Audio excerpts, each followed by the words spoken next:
All right. Right now it is time to bring in Mike Cozzi and get a check on sports. Good morning, Mike. Good morning. So I have a nice story. I'm going to try to start off each sportscast for the rest of the year with a nice story. Good thing we only got 3 days left. That's right. A heartwarming story. Are you ready for story number one? Yeah, sure. Kansas City Royals pitching prospect Brady Singer, a first-round pick in the Major League draft this year.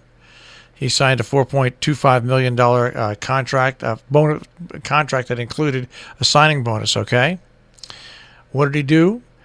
He took and paid off every dime of his parents' debt, thanking them for enabling him to reach his dreams. That should be a given.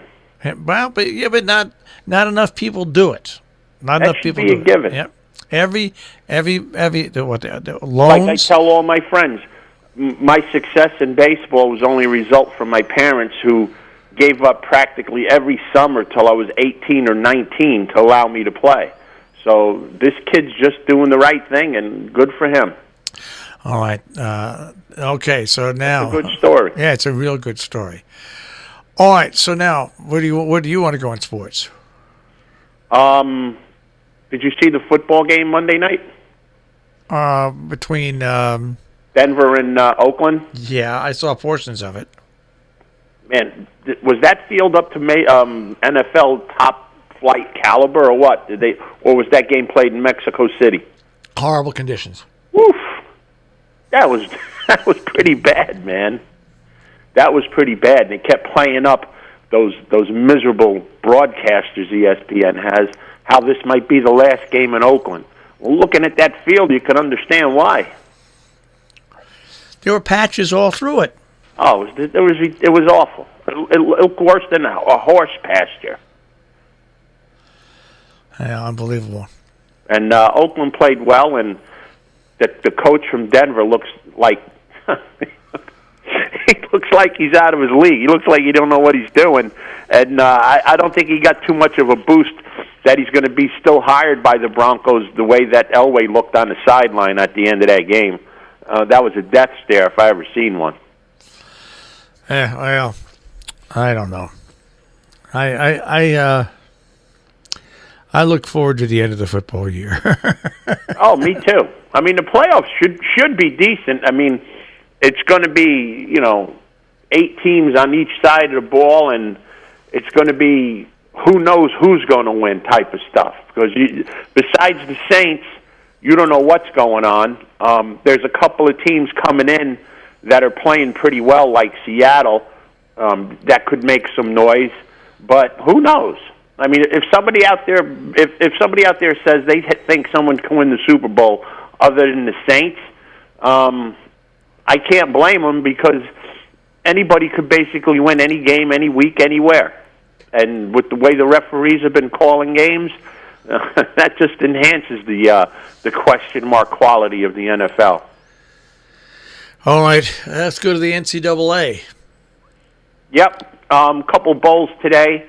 Boston College plays Boise State, Minnesota plays Georgia Tech, and Cal plays TCU.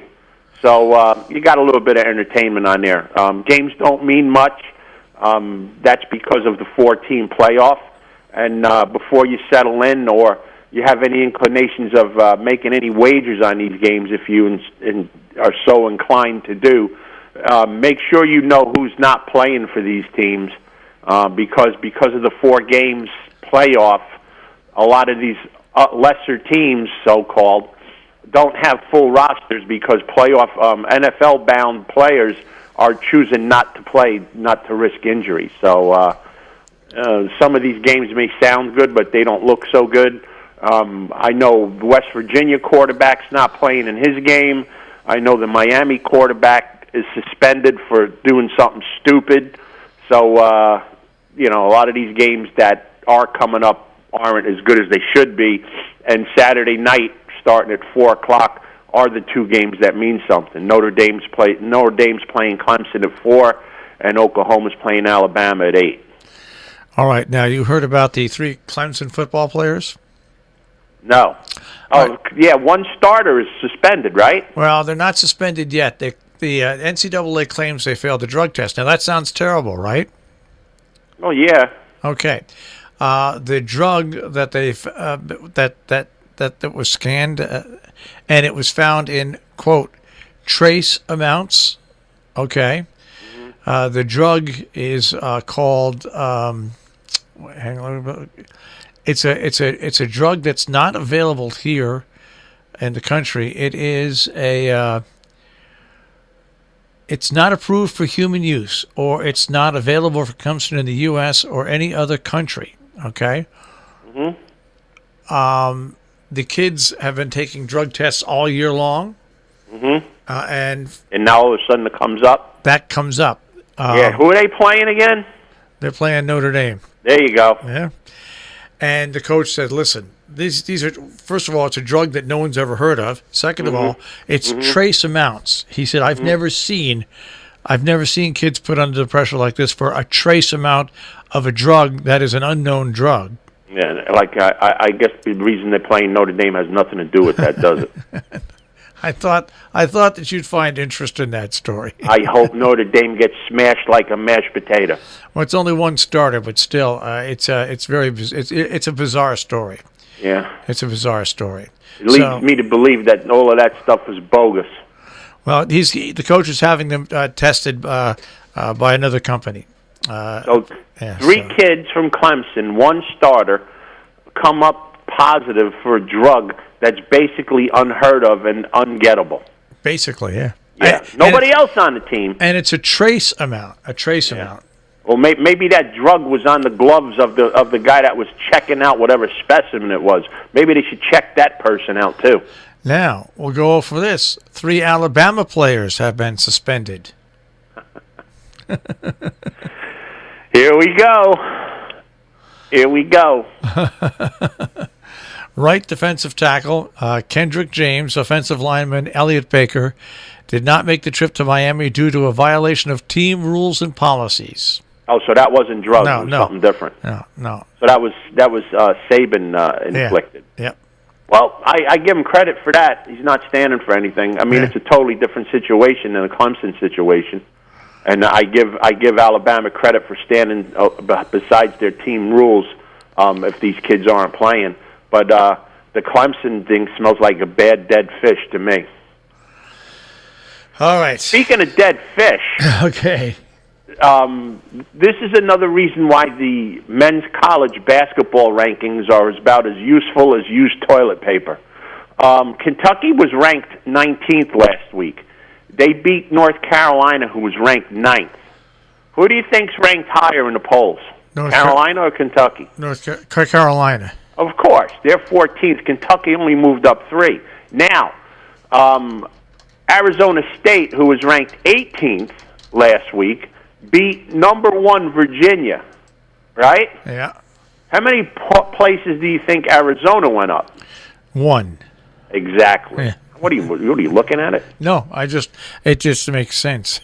It's a total joke, man. That's what I mean. Now, Auburn, who got beat, right? Carolina got beat. Don't you think those two teams should be ranked beneath Kentucky and Arizona State? You would think so. That's why these things mean nothing. The rankings mean nothing. The only thing that means anything are the conference standings. That's the only thing that means anything.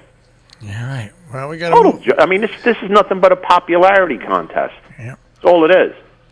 That's exactly what it's. That's what it's turned into, anyway. Yeah, Gonzaga's 11-2, right? They beat Duke. They lost to North Carolina. They're ranked 7th. Kentucky's ranked 16th. Beat North Carolina. They're ranked 16th. I figure it out. And Michigan is ranked behind. 12-0 Michigan is ranked behind 11-1 Duke, who are the darlings of every sports writer in the nation. Which is just why you want to see them get smashed like mashed potatoes, too. All right. You like that one today? I do. Smashed like mashed potatoes? I do like that. All right. Well, we got to get on to Smashing Forecast, but we'll check out now. I'll try to bring you another heartwarming story of the day tomorrow.